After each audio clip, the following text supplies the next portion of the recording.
दोस्तों लाया हूँ एक और मज़ेदार और प्रेरणादायक कहानी। गौतम बुद्ध की कहानी है, ध्यान से सुनिएगा। महात्मा गौतम बुद्ध के समय की बात है। उनके समकालीन एक राजा था। उस राजा का राज्य बहुत अच्छे से चल रहा था, किंतु कहते हैं कि समय हमेशा एक जैसा नहीं होता। ऐसा ही उस राजा के साथ हुआ। राजा कई मुश्किलों से घिर गए और उन मुश्किलों से बाहर नहीं निकल पा रहे थे। उन्होंने कई युक्तियां अपनाई लेकिन असफल रहे। एक दिन उनकी मुलाकात एक तांत्रिक से हुई। राजा ने तांत्रिक को अपनी मुश्किलें बताई। तांत्रिक ने राजा की बातों को ध्यान से सुना। फिर उसने एक उपाय बताया।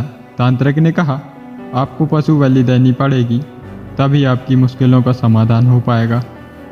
पहले तो राजा काफ़ी सोच विचार में पड़ गए, लेकिन उन्हें जब कोई रास्ता न देखा तो उन्होंने तांत्रिक की बात मान ली। तांत्रिक के कहे अनुसार एक बड़ा अनुष्ठान किया गया। पशुओं को मैदान में बलि देने के लिए बांध दिया गया। संयोगवश उस समय महात्मा बुद्ध राजा के नगर में जा पहुंचे।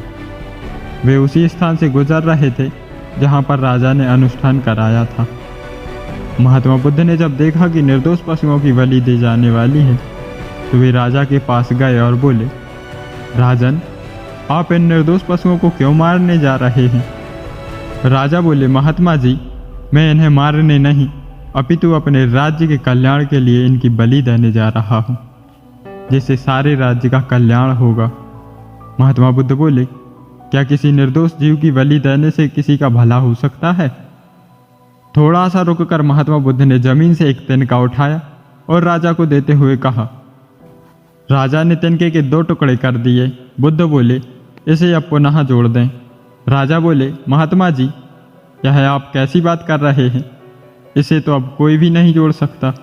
तब बुद्ध राजा को समझाते हुए बोले, राजन, जिस प्रकार इस तिनके के टूट जाने के बाद आप इसे नहीं जोड़ सकते, ठीक उसी प्रकार जब आप इन पशुओं की बलि दोगे, आपके कारण मृत्यु को प्राप्त होंगे और इन्हें आप दोबारा जिंदा नहीं कर सकते, बल्कि इनके मरने के बाद आपको जीव हत्या का दोष लगेगा और आपकी मुश्किलें कम होने की बजाय और भी कहीं ज़्यादा बढ़ जाएंगी, क्योंकि किसी भी निर्दोष जीव को मारकर कोई भी व्यक्ति खुशी नहीं प्राप्त कर सकता।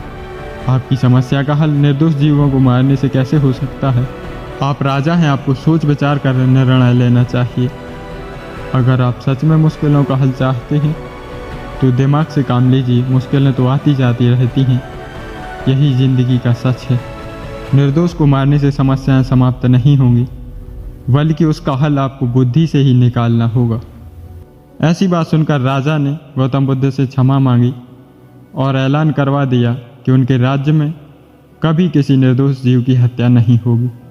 तो दोस्तों, आप लोगों को यह कहानी कैसी लगी और आपने इस कहानी से क्या सीखा, कमेंट करके ज़रूर बताना।